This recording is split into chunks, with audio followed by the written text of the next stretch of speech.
Hello everyone, Psycrow here. I decided to make a video to answer some things I've been commonly asked on the more personal side of things throughout my time as a Mario Maker glitch level maker, from the time I started making levels to the time I stopped. A lot of people seeing certain levels from me either suggested I be a game designer, or asked what kind of game design I did once they found out I'd actually done that for a living before. Some asked how I started off finding my glitches. I still don't really use this channel in any sort of dedicated way, but I still felt like making a little video to lay it all out in one place. So a long time ago, there used to be this visual chat program called the Palace, which was later reworked as Palace Chat because of the old version's limitations, such as screen size and color palette, but you could change your image to anything you wanted, click around to move on the background, which could also be any image as determined by the server or room owner, and it even had a coding language which was so complicated pretty much no one ever learned it, and even to this day no one was crazy enough to try to make anything on the scale that I did. On my server, which started out as one for Final Fantasy fans, I made some rooms with Final Fantasy VIII backgrounds, a card game, some RPG style quests, and the main feature was called the Colosseum, which really took the Palace community by surprise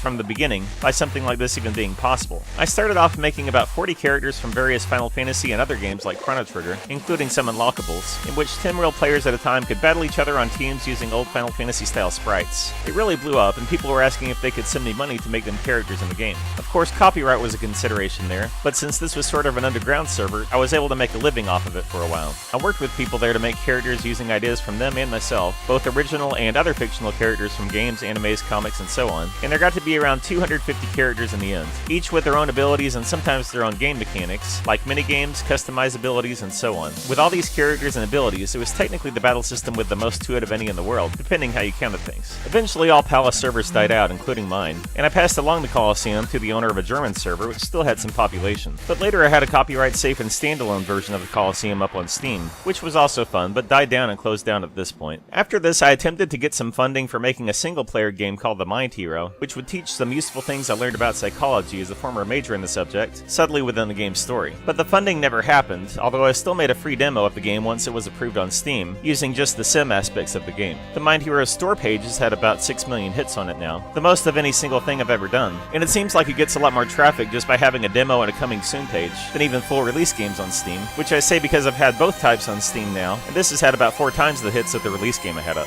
But that's fine by me, because the demo alone teaches the main psychology that I wanted to teach, and without funding it's all I could make anyway, so in a way its biggest purpose is fulfilled better this way. Anyway, those kinds of money issues are why I don't do game design now, and haven't tried much recently, other than a brief conversation with Minecraft creator Notch last year, who knew me from Carl having played my levels in a stream we were all in, but that didn't turn into anything either. All in all, I've just done whatever I felt like doing, whether it be big projects or little side projects like sprite comics or parodies of other series, but I haven't done any creative stuff as my source of income in a long time, and I'm fine with that since unfortunately game development is often a fruitless struggle for those without the time and resources already to commit to it. So now on to Mario Maker. Even before Super Mario Maker, I had a knack for doing silly things in games like going outside of the map boundaries in a ridiculous number of 3D games, or making maps in a game or two before. But having always loved watching people play Mario ROM hacks long before this game came out, seeing the Mario level making craze really catch on with this game was a lot of fun to see, and I couldn't resist joining in myself. I was making somewhat normal levels for about a year before getting into real glitching, but one day when watching a video of one of my semi-normal levels getting played, I noticed in the comments that someone pointed out how shaking a lava bubble on a track would cause some strange things to happen. I experimented with it myself, and after adding more steps, I discovered what I called the Game Genie technique because it opened up so many possibilities. As a side note, it turns out that old 4 Bowser's glitch had the same potential, but no one had explored it enough before it was patched to find those kinds of possibilities with it, such as making items think they're on a track, getting new items in clown cars, layering things and glitching out ground through black holes, making things invisible or teleport. I'd made close to 20 levels using these dozens of possibilities, and was even getting covered in a Kotaku article and getting my levels played in charity streams when I heard Jakku had been along a similar path all along, discovering new possibilities in the game in his own way, which was memory modding. He taught me the basics of being able to memory mod,